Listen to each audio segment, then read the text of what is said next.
Hello and welcome to your very favorite, very own auto show at Rosebowl, Green Signal. You can either sell budget cars in massive volumes or a much expensive car to lesser number of people, but not both. Now, defying this concept is Korea's leading car manufacturer, who is one among the top 10 automobile manufacturer of the world.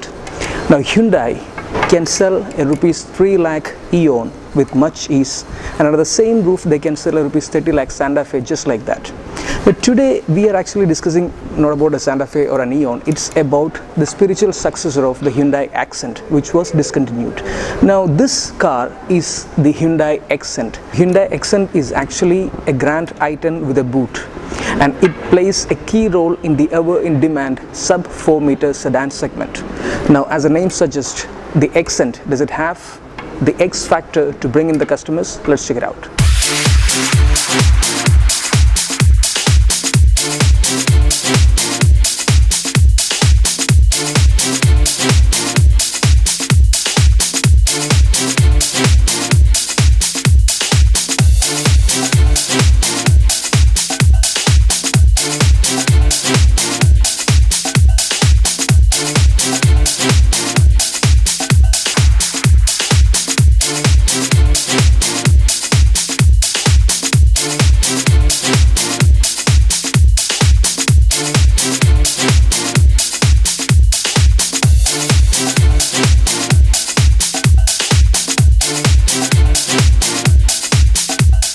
Hyundai is known to make drop-dead gorgeous cars, but that's not the case with Xcent.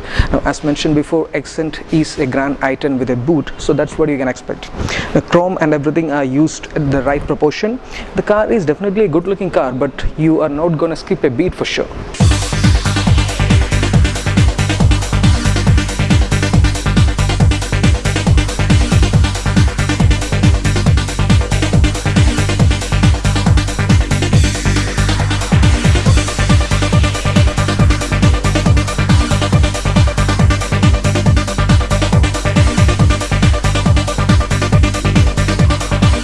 The Xcent is nothing more than a 3-box Grand i10, which makes it look ungainly from certain angles. While the hatchback is a smart looker, the sedan does not seem as appealing, possibly due to a very plain rear profile. Hyundai is known for making drop-dead gorgeous cars of late, but in the case of Xcent, the segment demands value and design is not a factor which will make or break a customer's decision. The boot integration isn't the best we have seen, but it's still better looking than those cars which are still nursing a chopped butt. Proportions aren't as flowing as you would expect from a vehicle which competes against very established rivals, and it's more noticeable since Hyundai has set very high standards in the design department. The front is identical to the Grand i10, and there is nothing to make out that you are viewing the Grand i10 or Xcent, but come to the side and the increased length is immediately apparent, although everything is the same till the C-pillar. The side profile also flaunts the waistline molding which runs along the side. From both the side and rear profile, the styling doesn't catch your fancy, and the company should have made changes to the front of the car to make it look like a more balanced sub 4 meter offering. The taller height is what robs the Xcent from being a smooth flowing design. View it head on at the rear, and some will like the simple tail lights. The rear profile seems too simple, and maybe a few more character lines would have helped it course.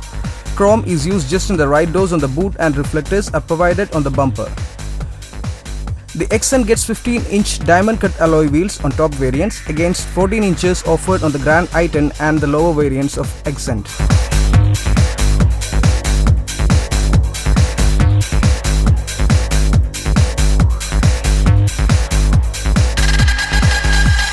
One of the best interiors that you can see in the hatchback segment is that of the Grand i10, and Xcent borrows the same interiors, which means Xcent has got an amazing dash. Now, from every nook and corner, details are just emitting. The company has paid a lot of attention in making the dashboard, making the interiors of the car. Features are galore, and Xcent is one of the most feature-rich car in this segment. It has got steering-mounted audio system, audio control, and then Bluetooth connectivity, 1 GB storage for the music system, and the list just goes on. And there is one thing that I want to show you. It's the height adjustable seat, which is very rare in this segment. Actually, you'll definitely feel like you're sitting in a car that's above this segment.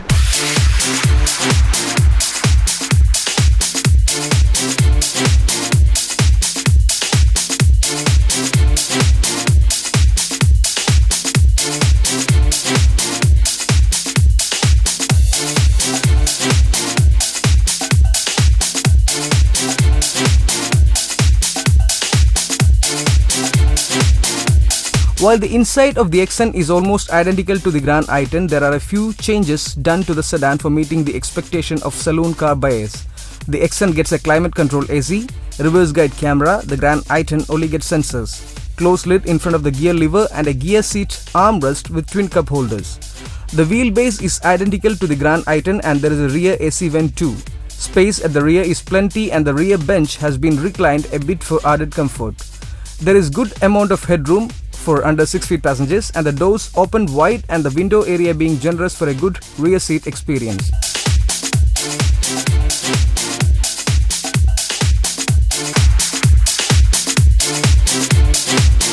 The Hyundai Xcent is the narrowest car in its segment and thus seating 5 abreast isn't the easiest thing to do.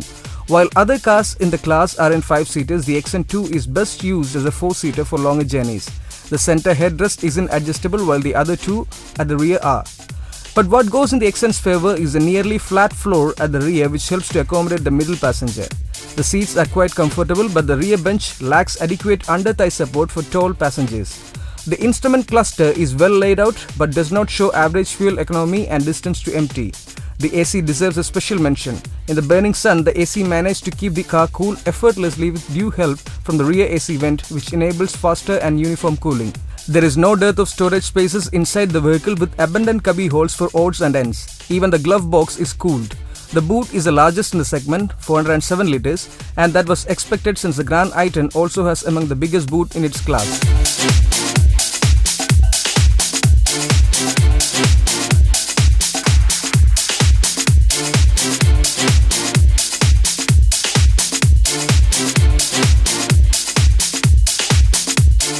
Hyundai Xcent is available in two different engine variants. One is the 1.2 litre dual VTVT Kappa engine, which is a petrol engine, and the 1.1 litre second generation U2 CRDI diesel engine.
Final verdict about Hyundai Xcent, and let me tell you this: Hyundai Xcent manages to please you at several areas. Now the design is a mixed bag, which means some will like it and some may not, but we feel that it'll grow on you with time. Now if you talk about the interiors, it's amazing. It has got a plethora of features which you usually don't get in this segment of the car, and the drive and the engine performance is reasonable. It won't raise a heartbeat or anything, but still it's good and manageable. And now this car comes from Hyundai, which has got an amazing track record of giving you the best cars. So if you plan to buy a car in this segment, that's a sub 4 meter sedan, you should definitely give this car a try.